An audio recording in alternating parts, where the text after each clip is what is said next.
E aí, a gente começou o mês de abril com a notícia já meio bombástica de que o Elon Musk adquiriu parte das ações do Twitter. O cara se tornou nada mais do que o maior acionista da empresa, tá? E ele possui agora 9,2% das ações do Twitter. Isso equivale, pelas minhas contas aqui, uns 3 bilhões de dólares que ele teve que desembolsar para investir na empresa. E isso é bastante emblemático, porque primeiro que ele não tinha nada a ver com o Twitter, ele simplesmente adquiriu a empresa do mais absoluto nada, nada mais nada menos do que por um gosto pessoal que ele tem, tá? E ele não só adquiriu parte da empresa, como adquiriu ações suficientes para mandar dentro da empresa, né? Então, ele inclusive entrou pelo conselho de administração da empresa, né? Que eu vou explicar daqui a pouco o que que é, mas isso garante que ele consiga interferir nas decisões do dia a dia do Twitter. E isso é bastante emblemático, tá? E o Elon Musk, sendo um cara bastante polêmico como ele é, isso com certeza não é uma coisa para se ignorar. Isso vai entrar como um caso aí, e a gente vai ver o que, que isso vai desenrolar nos próximos meses. Inclusive, ele tweetou isso aqui, ó. Tá escrito aqui que as próximas reuniões do Twitter vão ser mais ou menos dessa forma aqui. Isso aqui é um programa que ele foi lá e ele fumou maconha lá, e enfim. Então o cara, você vê que ele não é um cara muito, muito politicamente correto, né? Mas ele é um cara muito curioso.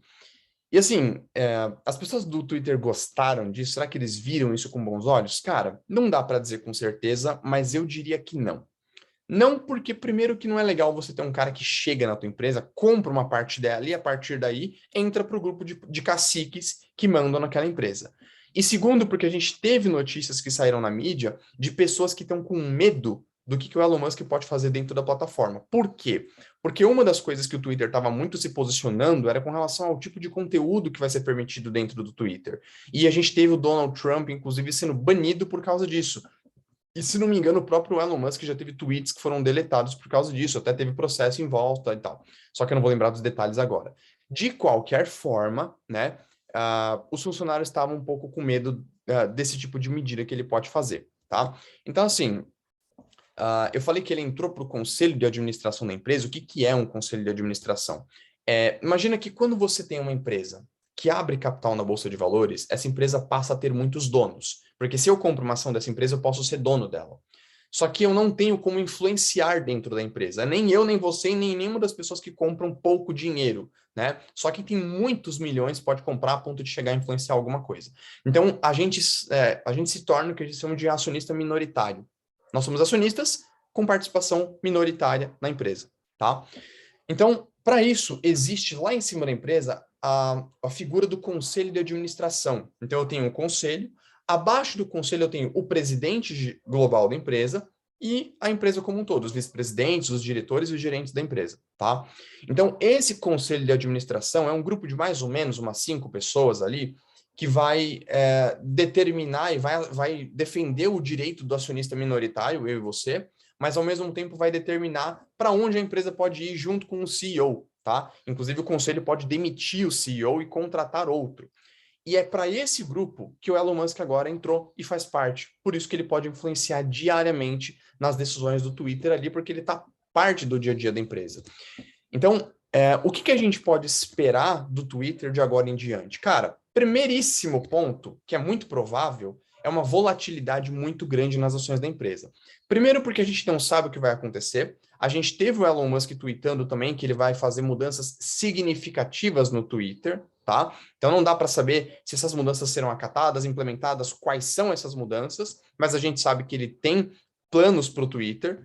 A gente sabe também que o Elon Musk é um cara bastante proativo, né? Se você olhar, por exemplo, a Tesla, a SpaceX, as empresas que ele tem, ele é um cara bastante inovador, ele não é um cara que fica sentado esperando as coisas acontecerem. A Tesla, por exemplo, está muito à frente em termos de tecnologia de qualquer outra das montadoras que você conhece, Ford, Volkswagen, Hyundai, qualquer uma delas, tá? Então, ele é um cara que tem esse perfil. Então, a gente com certeza pode esperar mudanças. Agora, quais são elas e qual é o impacto para o negócio do Twitter, a gente ainda não sabe. Esse é o primeiro ponto da volatilidade. O segundo ponto é que o Elon Musk é um cara que twitta o tempo todo.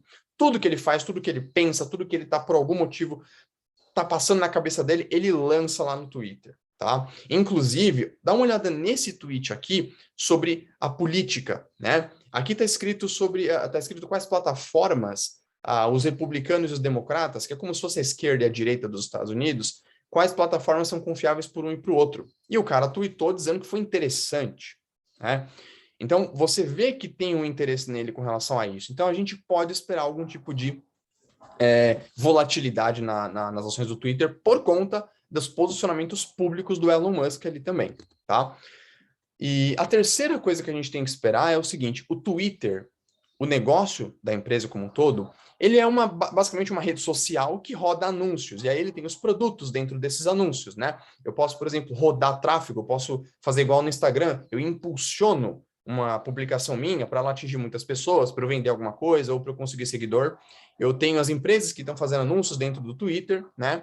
Então, é fundamental para o Twitter ter usuários engajados, porque o que vai determinar a remuneração desses anúncios é quantos usuários vão ser impactados com isso. Então, o Twitter colocou, e já tem colocado como previsão, um crescimento muito agressivo de número de usuários. Só que a gente já teve um crescimento muito grande na pandemia, né? A pessoa fica sem nada para fazer, vai para a internet, começa a se cadastrar e começa a acessar essas redes sociais. E os analistas não estão tão confiantes assim de que o Twitter vai entregar esse tipo de crescimento, né? Então, isso é uma coisa que a gente tem que avaliar, porque o Elon Musk vai ter esse desafio de como tornar a plataforma do Twitter como um todo mais engajável, né? Para trazer crescimento de usuários e, portanto, crescimento de receita para a empresa. Então, a gente tem que avaliar o que vai acontecer, quais são as mudanças que o Elon Musk pretende trazer, e não só o Elon Musk, mas como que ele vai influenciar a empresa a acelerar um pouco algumas coisas, né? E com certeza a gente pode esperar algumas polêmicas chegando aí no futuro próximo. Não sei se a reunião do Twitter vai ser igual o Elon Musk comentou, com o pessoal todo, né, chapado de droga, mas enfim, vamos ver como é que vão ser os próximos capítulos dessa novela. Se você gostou desse conteúdo e você quiser mais conteúdos como esse, dá o like aqui nesse vídeo e bora ficar rico.